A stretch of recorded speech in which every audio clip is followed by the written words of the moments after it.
Hey everyone, in this video, just gonna do a review for Scarlet Nexus, which I just finished playing a few days ago.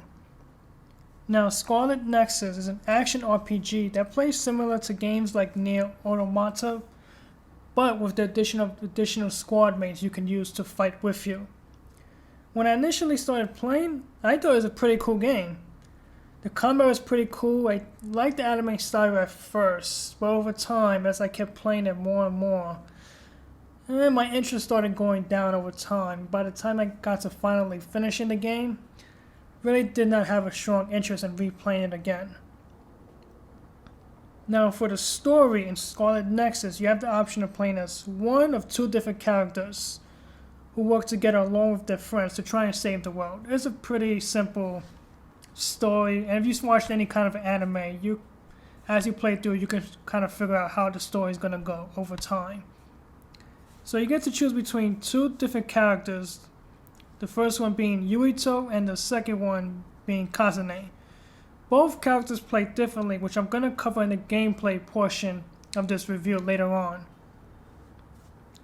Story-wise, each character has their own individual stories and encounters. But when it comes to the main story itself, you do not, let me emphasize this again, you do not need to use both characters in separate playthroughs to see the main story. With the way the main story works, regardless of who you play, you're going to get the same ending regardless. The only difference is each character has their own interactions and side stories. So again, you could just choose one of the two characters, do one playthrough, and no need to replay the second time. But that's up to you. So the way the story goes is generally told through still images with voice-over dialogue, which you can either hear in English or Japanese voices. Now, there are some in-game cutscenes, but most of the story is told through still images instead.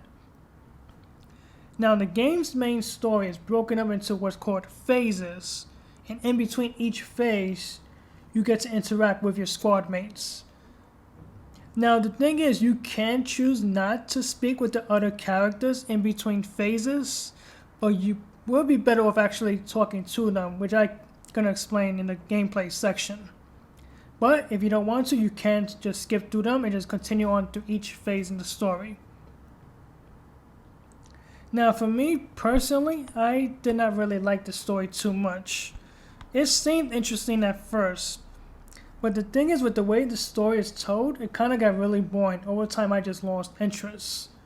So that as I played through the game, I would read through the subtitles, but at the same time, I would occasionally just take a look at my phone because the story just got real boring, especially in the second half of the game. They try to throw some things in there, but it just never really caught on to me. After like the first couple of hours was when I started to lose interest. Now, I do feel like having to actually read most of the story and listen to the dialogue from those still images, I feel like that actually hurt the game, which does not have a lot of in-game cutscenes. Now, with that being said, you can just skip through all of the dialogue if you want to.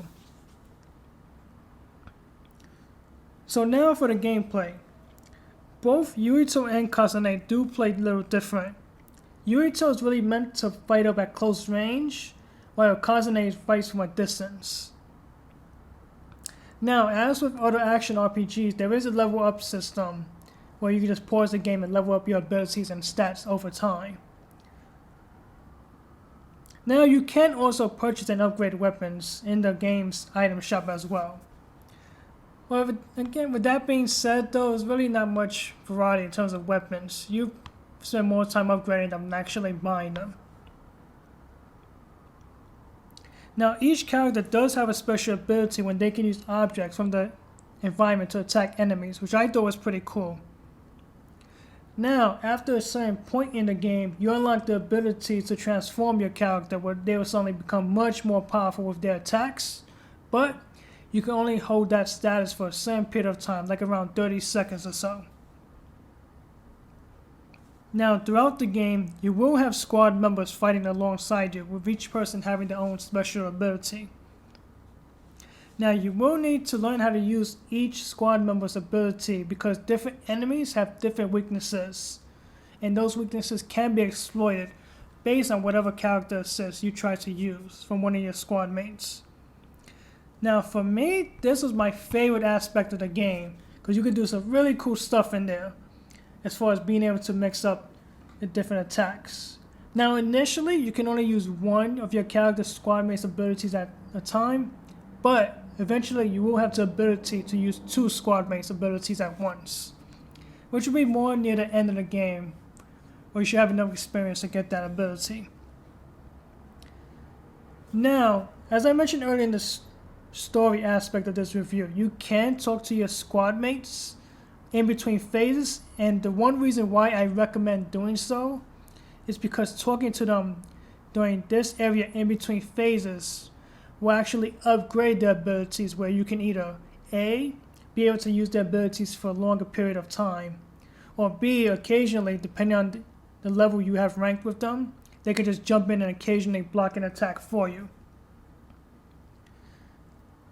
Now, those are the positives of the gameplay. I will get to one big negative, which is the repetitiveness for the game. While the combat is fun, playing the game itself, it does get repetitive over time, because you're going to spend a lot of time visiting the same environments over and over again, along with fighting the same enemies. I would say after a few hours of playing this game, you've probably seen pretty much all the enemies you're going to see. And the repetitiveness becomes a big problem once you get to the end of the game, more specifically the final phase, where you have to go through the same areas and the same enemies you fought throughout the rest of the game, from the beginning up to that very point. So every environment you visited before, every enemy, you're going to have to go through that over and over again. And the last chapter specifically was way longer than the other chapters or phases. Now, as far as the graphics, as I mentioned originally in the story part, it does have an anime style look. I liked it initially, but over time it does not really seem too special. The characters didn't really stand out to me. Same goes for the environments. Nothing really special about this one, at least for me as far as the graphics goes. There's really not much more to say about that. Now, as far as the replayability goes, as I mentioned earlier, you can play the game from 2 different perspectives depending on which character you choose. Now, the thing is, there is a new game plus mode as well, so when you beat the game with one character, you can also just start over with that same character and carry over the abilities that you unlocked before. Now, as far as replayability goes, that's about it. I mean, you can play as a second character with their side stories, see what they are. But again, it's definitely changed the main story. So as far as that aspect goes, I would really want to suggest replaying it a second time. So to sum everything up, I would say the combat itself was a lot of fun, with being able to give you a lot of options to do stuff. But everything else just brings the game down for me personally.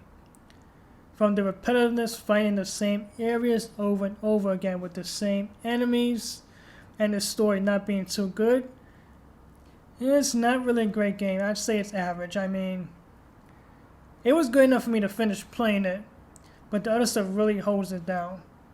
I would say I would give this game 3 out of 5 stars. The combat was fun, but everything else, to me, just makes the game an average. Just an average game, nothing really special. It's not bad, but it's not great either. Just an average game.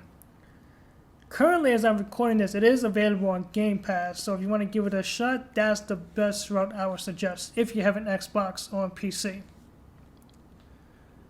I hope you enjoyed listening and watching this video review, and I'll talk to you next time.